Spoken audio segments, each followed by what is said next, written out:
Good morning, students. Welcome in the class ninth. As we all are know that we are watching our video of subject Science 1 of class ninth. We are watching our video of chapter number 5 that is acid, bases and salt. जैसे कि आप सब जानते हैं last video में हमने water of crystallization देखा हुआ है। वाटर ऑफ क्रिस्टलाइजेशन में किस तरह से कोई भी जो क्रिस्टलाइन मॉलिक्यूल होता है या क्रिस्टलाइन कंपाउंड होता है CSO4 हो गया, जिसको हम लोग ने ब्लू विट्रियोल नाम से जाना था, जिसको हीट किया गया तो इससे वाटर मॉलिक्यूल्स अलग हो जाते हैं और उसका कलर बदल जाता है। और इसी में यदि दोबारा इसी प्रोडक्ट फॉर्म में जो सफ़ेद कलर का है उसमें यदि हमने पानी डाला तो पानी डालने के बाद दोबारा ये ब्लू कलर में कन्वर्ट हो जाता है। तो इस प्रॉपर्टी को हम लोग वाटर ऑफ क्रिस्टलाइजेशन कहते हैं। ये हमने पिछले वीडियो में देखा हुआ है स्टूडेंट। आज हम लोग जो भाग देखने जा रहे हैं वो है हमारा नेक्स्ट टॉपिक, जिसका नाम है बेटा ionic compounds and electrical conductivity. देखिए, ionic compounds and electrical conductivity, ये पोर्शन आज हम लोग देखने जा रहे हैं। आयोनिक कंपाउंड्स, जिसके बारे में आपने ये नाम तो ज़रूर सुना होगा। आयोनिक कंपाउंड्स यानी कि जो आप लोग आयंस देखते हैं ना, डिसोसिएशन ऑफ आयंस, जिसको हमने इसके पूर्व देखा हुआ था। तो ऐसे बहुत सारे कंपाउंड्स हैं जिसमें पॉजिटिव और निगेटिव मॉलिक्यूल्स एक दूसरे से अट्रैक्ट होकर एक कंपाउंड फॉर्म करते हैं, और जैसे ही इनका डिसोसिएशन होता है यानी कि पानी में ये घुल मिल जाते हैं, तो घुल मिल जाने के बाद निगेटिव आयंस अलग हो जाते हैं और पॉजिटिव आयंस अलग हो जाते हैं, और इसी को हम लोग आयोनिक कंपाउंड्स कहते हैं बेटा। और अलग होने वाली क्रिया को हम लोग डिसोसिएशन ऑफ आयंस भी कहते हैं। ये हमने पिछले वीडियो में देखा हुआ है। एंड इलेक्ट्रिकल कंडक्टिविटी यानी कि जब ये पानी में डिसोसिएशन ऑफ आयंस फॉर्म करते हैं तो इस वजह से इलेक्ट्रिकल कंडक्टिविटी इसमें क्रिएट होती है, जनरेट होती है। और ये किस तरह से जनरेट होती है तो ये आज हम लोग देखने वाले हैं, आयोनिक कंपाउंड्स और इलेक्ट्रिकल कंडक्टिविटी। जैसे कि आपको यहाँ पे एक एक्टिविटी दी है बेटा, prepare a solution of 1 gram of sodium chloride. मतलब यहाँ पे देखिए, ये आकृति में, इस डायग्राम में आप लोग को दिखाई देगा कि एक हमने सॉल्यूशन लिया हुआ है ना। यहाँ पे दो वायर्स हमने इंसर्ट किए हुए हैं। इन दोनों वायर्स का कनेक्शन हमने बैटरी को दिया हुआ है। यहाँ पे एक पॉजिटिव टर्मिनल ऑफ बैटरी है, ये निगेटिव टर्मिनल ऑफ बैटरी है, और बैटरी से निकले हुए ये दो वायर्स हैं, पॉजिटिव और निगेटिव वायर, ये हमने कुछ एक सॉल्यूशन में डाल दिए हैं, है ना। और डाल देने के बाद यहाँ पे ऊपर में देखिए बेटा, एक यहाँ पे स्विच लगाया हुआ है और एक बल्ब लगाया हुआ है। हमने निगेटिव टर्मिनल को इसको कनेक्ट किया हुआ है, तो ये बल्ब थोड़ी देर में चलना चालू हो जाता है ना। कितना मज़ेदार एक्सपेरिमेंट। मतलब ऐसा कोई एक सोल्यूशन ले लेंगे, उसमें बस बैटरी के दो कनेक्शन डाल देंगे और बैटरी के कनेक्शन से ही हमारा बल्ब शुरू हो जाएगा। एक वायर पे बल्ब का कनेक्शन हम लोग को इस तरह से देना होगा, और स्विच ऑन ऑफ की बटन वहाँ पे हमारा होनी ज़रूरी है। और हमको यहाँ पे एक सपोर्ट भी देना है बेटा, जैसे कि यहाँ पे दिया हुआ है एक प्लेट हम लोग बीच में रख देंगे। इस प्लेट में होल बने हुए होंगे दो, इन दोनों होल से ये दोनों वायर हम लोग को इंसर्ट कर लेना है। इंसर्ट इसलिए इसको सपोर्ट देने की ज़रूरत होती है कि ये जो वायर हैं ये हिले ना। ये हिलने की वजह से क्या होगा कि हम लोग को थोड़ा प्रॉब्लम हो सकता है। एक जगह इसको सेट कर दिया तो ये नहीं हिलने की वजह से हम लोग को ये बल्ब ग्लो होते हुए हम लोग को ज़रूर दिखाई देंगे। तो ये प्रैक्टिकल हम लोग घर में कर सकते हैं, जिसमें देखिए कंपाउंड में ये आयोनिक कंपाउंड है जिसमें इलेक्ट्रिकल कंडक्टिविटी क्रिएट हुई है और ये बल्ब ग्लो होना चालू हुआ है। तो ये हमको ऐसा कौन सा कंपाउंड इसमें लेना है कि जिससे ये इलेक्ट्रिकल कंडक्टिविटी चालू हो, है ना बेटा। तो मैं आप लोग को एक सिंपल सी चीज़ बताना चाहूँगा कि हमने अभी तक तीन चार एग्जांपल देखे हैं स्ट्रॉन्ग एसिड के, स्ट्रॉन्ग बेस के और सॉल्ट के, है ना। तो इसमें हम लोग दो सॉल्ट देखने वाले हैं, NaCl और CuSO4। NaCl यानी कि सोडियम क्लोराइड, जिसको हम लोग नमक भी कहते हैं, और कॉपर सल्फेट यानी कि आप लोग को पता है बेटा CuSO4, है ना। ये दो सॉल्ट इस सॉल्यूशन में हम लोग लेने वाले हैं, जिससे इलेक्ट्रिकल कंडक्टिविटी फ्लो होती हैं, ये बल्ब ग्लो होगा यानी जलना चालू होगा। फिर और स्ट्रॉन्ग एसिड हमने HCl और H2SO4 ये हमने देखे हुए हैं। इसका अगर सॉल्यूशन लेते हैं तो भी ये बल्ब ग्लो होना चालू होगा। और स्ट्रॉन्ग बेस यानी कि NaOH हमने स्ट्रॉन्ग बेस देखा हुआ है। तो ये तीन चार ऐसे कुछ सॉल्यूशंस हैं कि जिसमें इलेक्ट्रिकल कंडक्टिविटी फ्लो होते हुए दिखाई देती है। इसमें इलेक्ट्रिकल कंडक्टिविटी क्यों फ्लो होती है, कभी इसके बारे में आपने सोचा हो बेटा? मैं बताता हूँ। इलेक्ट्रिकल कंडक्टिविटी इसमें इसलिए फ्लो होती है कि इस एक वाटर क्रिस्टलाइजेशन ऑफ वाटर में जो आयनिक कंपाउंड्स इसमें फॉर्म होते हैं बेटा, ये आयनिक कंपाउंड्स क्या करते हैं, आयंस फॉर्म करते हैं, नेगेटिव आयंस और पॉजिटिव आयंस। ठीक है, ये इन इलेक्ट्रोड्स की तरफ अट्रैक्ट होते हैं, ये इनके ऊपर एक परत जमा कर लेते हैं और उस वजह से इसमें इलेक्ट्रिकल कंडक्टिविटी फ्लो होना चालू होती है बेटा। ये क्यों होता है? It is because of only the dissociation of ions.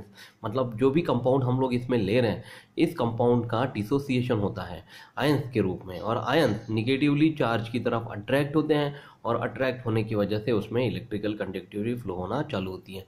तो क्या एक मन में मेरे सवाल आ रहा है कि ये जो भी प्रोसेस इसमें हो रही है वो प्रोसेस क्या सभी तरह के कंपाउंड्स में होगी क्या?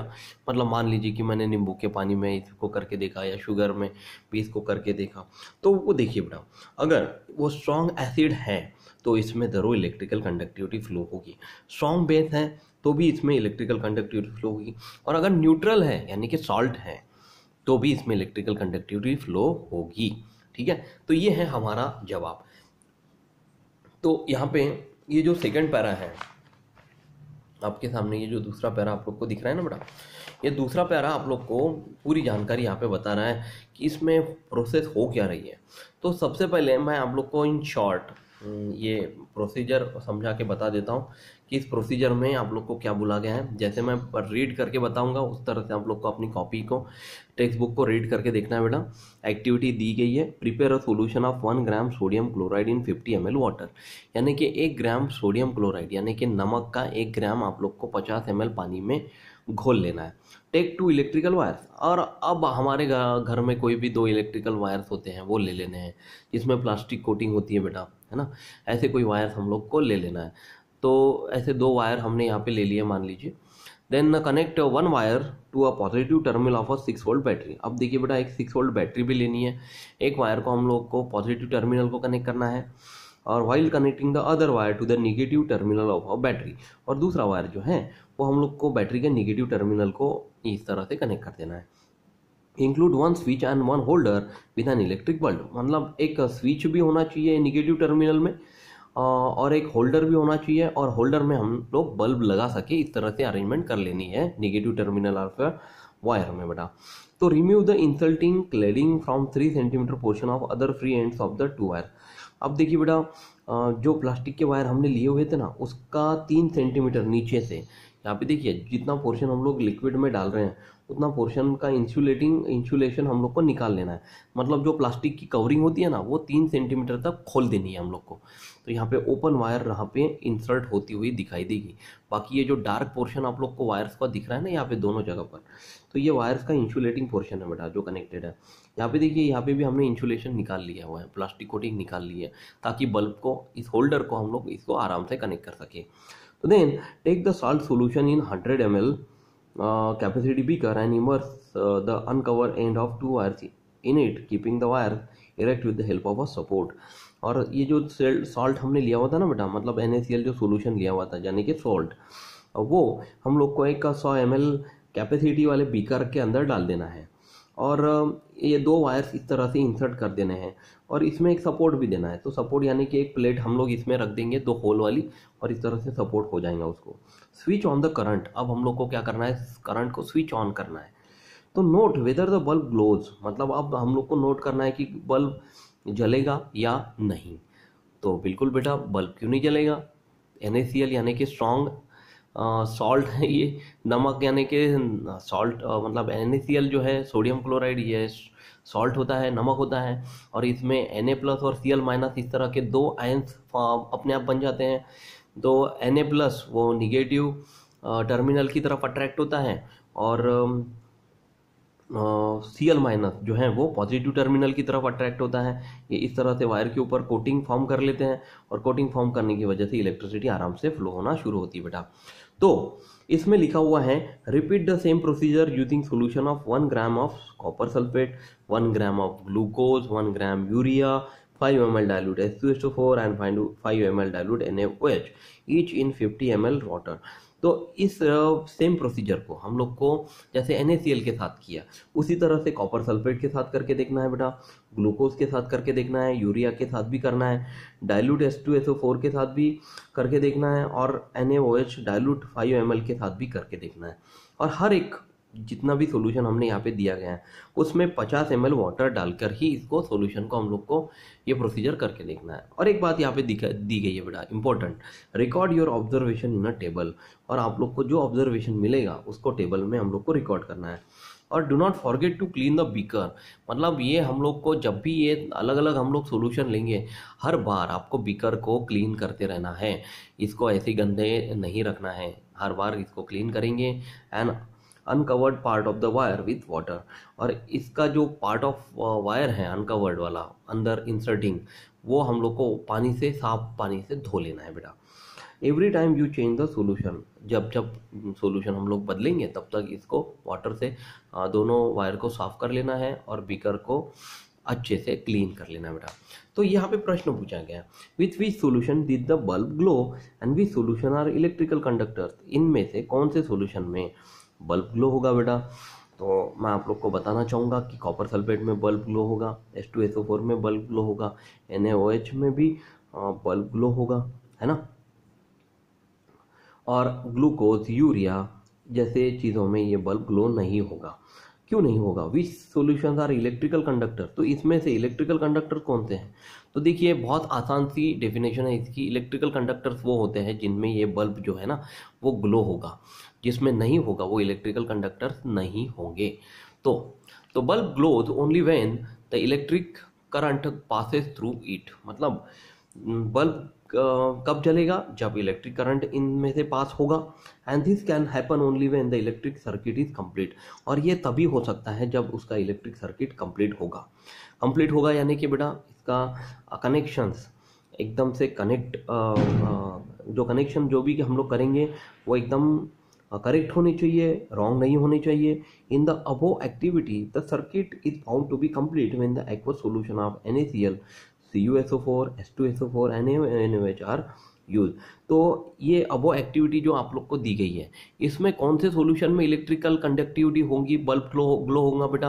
वो सिर्फ NaCl, CuSO4 यानी कि ये दोनों सॉल्ट है, NaCl और CuSO4 यानी कि सोडियम क्लोराइड और कॉपर सल्फेट, और H2SO4 एंड NaOH यानी कि स्ट्रॉन्ग एसिड और स्ट्रॉन्ग बेस, H2SO4 यानी कि सल्फ्यूरिक एसिड और NaOH यानी कि सोडियम हाइड्रोक्साइड। ये चार सॉल्यूशन में इलेक्ट्रिकल कंडक्टिविटी होगी, बल्ब ग्लो होगा, क्योंकि ये चारों कौन से सॉल्यूशन है बेटा? एक्वस सॉल्यूशन है, जिसको हम लोग हिंदी में विलयन, पानी का विलयन भी कहते हैं।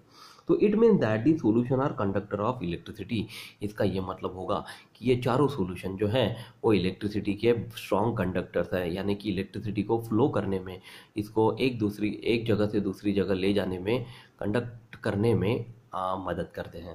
तो नेक्स्ट पैरा में आप लोग को बोला गया है कि electron conduct electricity through electrical wire, और ये इलेक्ट्रॉन कंडक्टिविटी कब कंडक्ट इलेक्ट्रिसिटी कब कंडक्ट करेंगे electron?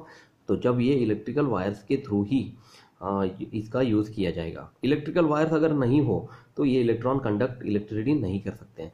And ions conduct electricity through a liquid or a solution, और आयंस जो हैं इसमें जो मैंने आप लोग को बताया ना, NaCl सॉल्यूशन हमने लिया हुआ था, NaCl सॉल्यूशन में Na+ और Cl- आयंस इसमें बन गए थे। तो ये दोनों आयंस इलेक्ट्रिसिटी कंडक्ट कब करेंगे? जब उनको लिक्विड फॉर्म के सॉल्यूशन में डाला जाएगा। तो electron leave the battery at the negative terminal, जैसे आप लोग को पता है कि इलेक्ट्रॉन जो है वो बैटरी के नेगेटिव टर्मिनल पे होते हैं। Complete the electric circuit and enter the battery at the positive terminal, और जो प्रोटॉन्स होते हैं वो पॉजिटिव टर्मिनल पे यानी कि प्रेजेंट होते हैं बेटा। तो इलेक्ट्रॉन्स और प्रोटॉन्स ये दोनों पॉजिटिव टर्मिनल और नेगेटिव टर्मिनल पे प्रेजेंट होते हैं किसी भी तत्व के, एलिमेंट के। When there is a liquid or a solution in the circuit, जब भी किसी सर्किट में एक सॉल्यूशन लिया हुआ है और उन सॉल्यूशन में कुछ लिक्विड डाला गया है, तो 2 रॉड्स यानी कि 2 रॉड्स इसके अंदर हमने डाले हुए हैं। ये देखिए ये देखिए बेटा, यहाँ पे 2 रॉड्स हमने ये सॉल्यूशन में लिए हुए थे, तो 2 रॉड्स वायर और plates are immerse in it. तो इस तरह से 2 रॉड्स इसके अंदर होने बहुत ज़रूरी होते हैं। These are called electrodes. इन 2 रॉड को या 2 वायर्स को ही हम लोग क्या कहते हैं बेटा, इलेक्ट्रोड्स कहते हैं। ये नाम आप लोग पहली बार सुन रहे हैं, लेकिन हर बार आपको याद रखना है। इस तरह से 2 जो ओपन वायर्स हम लोग इसके अंदर रखते हैं ना, इनको रॉड भी कहते हैं और इनको इलेक्ट्रोड्स भी कहते हैं। तो electrons are usually made of a conducting solid. मतलब ये जो इलेक्ट्रोड्स होते हैं, रॉड्स होते हैं, वो सॉलिड होते हैं, यानी ठोस पदार्थ होते हैं। The electrode connected to the negative terminal of a battery by means of conducting wire is called cathode, and the electrode connected to the positive terminal of a battery is called an anode। मतलब इसमें बहुत आसान सी है, important यहाँ पे definition बताई गई है कि जब इस इलेक्ट्रोड में negative terminal of a battery होते हैं बेटा, ये देखिए ये बाहर वाला जो है ना, ये negative terminal of a battery है। इसमें electrode connected to the negative terminal of the battery by means of a conducting wire is called cathode. तो ये जो negative terminal of a battery का जो वायर निकला हुआ होता है, इसको हम लोग कैथोड कहते हैं, और positive terminal of a battery वाले वायर को एनोड कहते हैं। And the electrode connected to the positive terminal of a battery is called an anode. तो why does the electric circuit get completed on immersing the electrode in a certain liquid or solution. मतलब ये देखिए बेटा, यहाँ पे cathode और anode आप लोग को समझ में आ गया। कैथोड यानी क्या होता है, negative terminal of a wire को कैथोड कहते हैं, और positive terminal of a wire को एनोड कहते हैं। अब देखिए, बहुत इंपॉर्टेंट सवाल आपको पूछा गया है कि बिना सोल्यूशन लिए भी ये बैटरी के कनेक्शन पे हम लोग ये बल्ब को जला सकते थे, है ना। छोटा बल्ब आराम से, एलईडी छोटा सा जो बल्ब होता है ना, वो आराम से जल सकता है बेटा बिना सॉल्यूशन लिए हुए भी। परंतु इस एक्सपेरिमेंट में हमने सॉल्यूशन क्यों लिया, ये सवाल पूछा गया। Why does the electric circuit get completed by immersing electrodes. मतलब ये जो बैटरी से निकले हुए जो रॉड्स थे ये 2 रॉड्स वो सॉल्यूशन में इमर्स मतलब डाल देने के बाद, सर्टन लिक्विड सॉल्यूशन लेने के बाद इलेक्ट्रिक सर्किट कंप्लीट होते हुए कैसी समझ में आई, ये प्रश्न है। तो in order to understand this phenomena, मतलब ये सब फिनोमिना जानने के लिए let us look more closely at the solution in the above activity which were found to be the electrical conductor. ये फिनोमिना जानने के लिए, समझने के लिए हम लोग को एक और दूसरा फिनोमिना समझना पड़ेगा। तो ये फिनोमिना समझने के लिए इसके ऊपर हम लोग एक दृष्टि डालते हैं बेटा। Late us look more closely at the solution of above activity. मतलब इसमें कौन से सॉल्यूशन लिए गए थे, इसके बारे में आप लोग को यहाँ पे बहुत अच्छे से बताया गया है। इन the above activity it was found that the aqueous solution of the compound NaCl, CuSO4, H2SO4 and NaOH are electricity conductor। ये क्यों इसमें सॉल्यूशन लिया गया, इसका जवाब आपको यहाँ पे बताया गया है। क्योंकि ये जो सॉल्यूशन थे वो चारों सॉल्यूशन एक्वस सॉल्यूशन थे, कंपाउंड्स के एक एक्वस सॉल्यूशन है। मतलब ये जो है वो स्ट्रॉन्ग निगेटिव और पॉजिटिव टर्मिनल से आयन से जुड़े हुए हैं। मतलब Na plus Cl minus, Cu plus और SO4 माइनस, H2 प्लस और SO4 माइनस, और Na प्लस और OH माइनस। ये जैसे ही एक्वस सॉल्यूशन फॉर्म करते हैं पानी के साथ, तो ये आयंस इसके डिसोसिएट हो जाते हैं बेटा, आयंस डिसोसिएट हो जाते हैं और इलेक्ट्रिसिटी कंडक्ट करने में आपकी बहुत जल्दी मदद करते हैं। Out of which NaCl and CuSO4 are salt. मतलब ये देखिए NaCl और CuSO4 ये साल्ट है, ये बताया है। H2SO4 ये स्ट्रॉन्ग एसिड है और NaOH is a strong base है। We have seen that salt, strong acid and strong base dissociate almost completely in their aqueous solution। और हम लोग ये बहुत अच्छे से समझ पा रहे हैं कि कोई भी सॉल्ट, स्ट्रॉन्ग एसिड और स्ट्रॉन्ग बेस आराम से कभी भी पानी में, माने कि एक्वस सॉल्यूशन में आराम से डिसोसिएट हो सकता है, इसका विलगीकरण हो सकता है बहुत अच्छे से, इसके आयंस अलग अलग फॉर्म हो सकते हैं। Therefore the aqueous solution of all these 3 contain large number of cations and anions. और इसी वजह से इनके अलग अलग कैटायंस होते हैं बेटा और एनायंस भी होते हैं। तो ये लार्ज नंबर ऑफ कैटायंस और एनायंस क्या है, इसके बारे में हम लोग अगले वीडियो में ज़रूर चर्चा करेंगे, जिसमें मैं आप लोग को पेज नंबर 71 से कैरेक्टरिस्टिक्स ऑफ अ लिक्विड में, जैसे ये 2 इलेक्ट्रोड्स होते हैं, इसमें पॉजिटिव इलेक्ट्रोड है, वहाँ पे नेगेटिव आयंस अट्रैक्ट होता है, नेगेटिव इलेक्ट्रोड है, उसमें पॉजिटिव आयंस अट्रैक्ट होते हैं, और ये अट्रैक्ट होने की वजह से इसमें इलेक्ट्रिसिटी कंडक्ट होना चालू हो जाती है बेटा। और फिर हम लोग इलेक्ट्रोसिटी ये पोर्शन भी देखेंगे। तो जितना पोर्शन आज मैंने आप लोग को पढ़ाया है, आशा करता हूँ ये वीडियो आप लोग को पसंद आया बेटा, और आप लोग इसके आधार पर जो मैंने पढ़ाया हुआ है उसको समझने की और रीड करने की ज़रूर कोशिश करेंगे। तो सबसे इम्पोर्टेंट बेटा, आप लोग अगले वीडियो तक अपना खुद का ख्याल रखिए, हंसते रहिए, मुस्कुराते रहिए। बाहर जाते हैं तो मास्क पहनिए, 2 गज की दूरी रखिए और हाथ बार बार धोते रहिए। Thank you class, take care, bye.